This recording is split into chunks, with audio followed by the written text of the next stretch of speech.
నిజానికి మిగిలిపోయిన అన్నంతో రాగి సంగటి చేయడం నాకు తెలియదండి, చేయలేదు కూడా.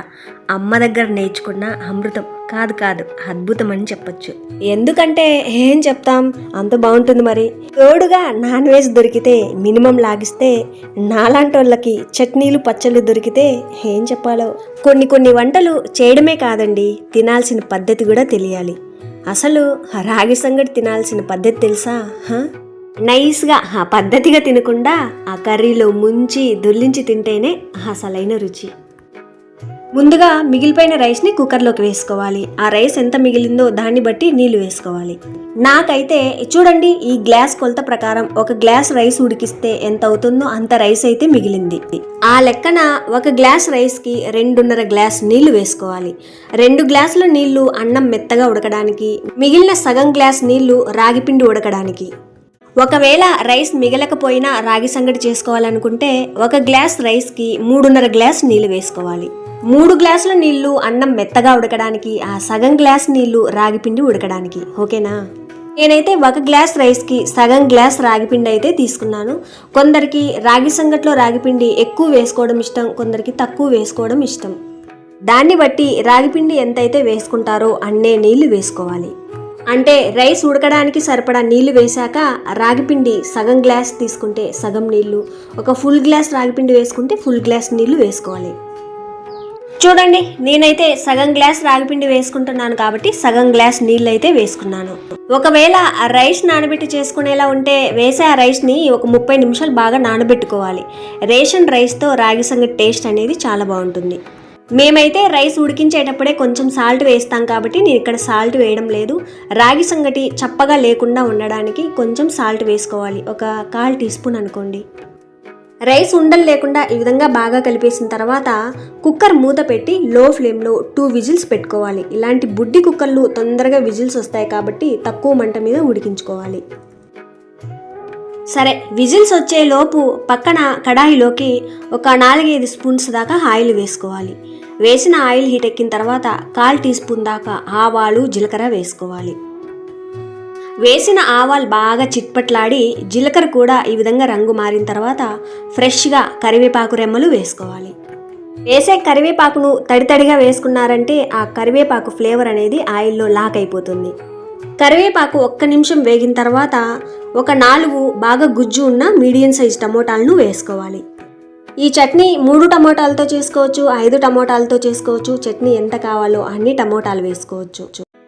చింతపండు ఆల్రెడీ వేసిన టమోటాల్లో పులుపు ఉంటుంది కాబట్టి ఇక్కడ వేసే చింతపండు కొంచెం చూసుకుని వేసుకోవాలి.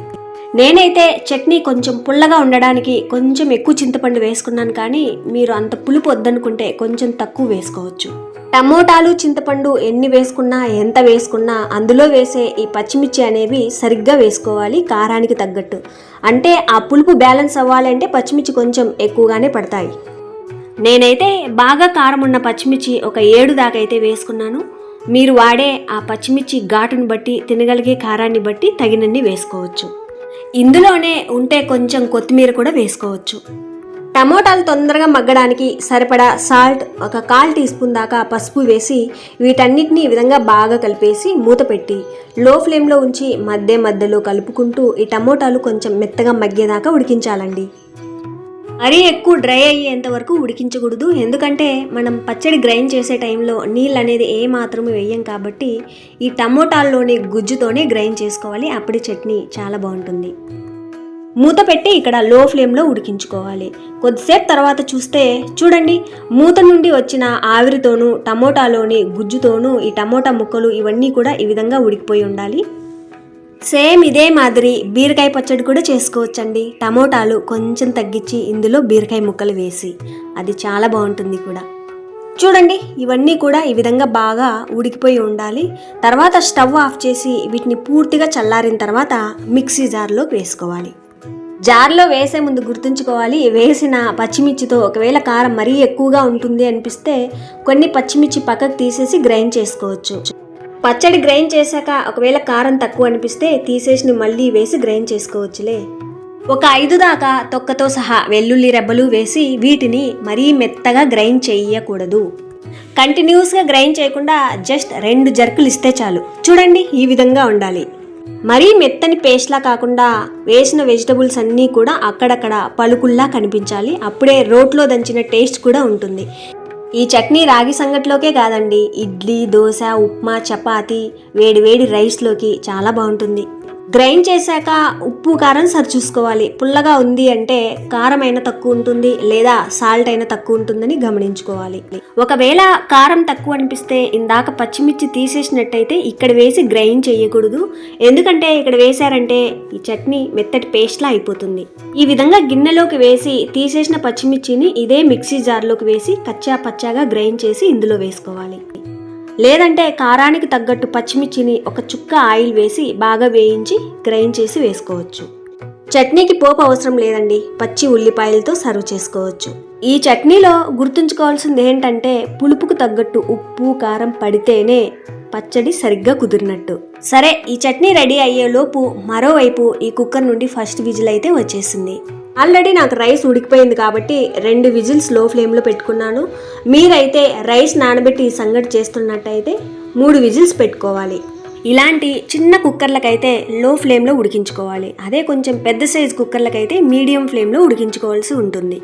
ఇక్కడ గుర్తుంచుకోవాల్సింది ఏంటంటే విజిల్స్ వచ్చిన వెంటనే ఒక 2-3 నిమిషాలకు వెంటనే ఓపెన్ చేయాలి. ఆ రైస్ వేడి వేడిగా ఉన్నప్పుడే రాగిపిండి వేసుకొని ఈ విధంగా బాగా కలిపేసి ఈ వేడి తగ్గక ముందే మూత పెట్టేయాలి. ఒకవేళ మూత తీసే టైంకి ఆ రైస్ చల్లగా అనిపిస్తే మళ్ళీ స్టవ్ మీద ఉంచి ఆ రైస్ అనేది బాగా వేడెక్కనివ్వాలి.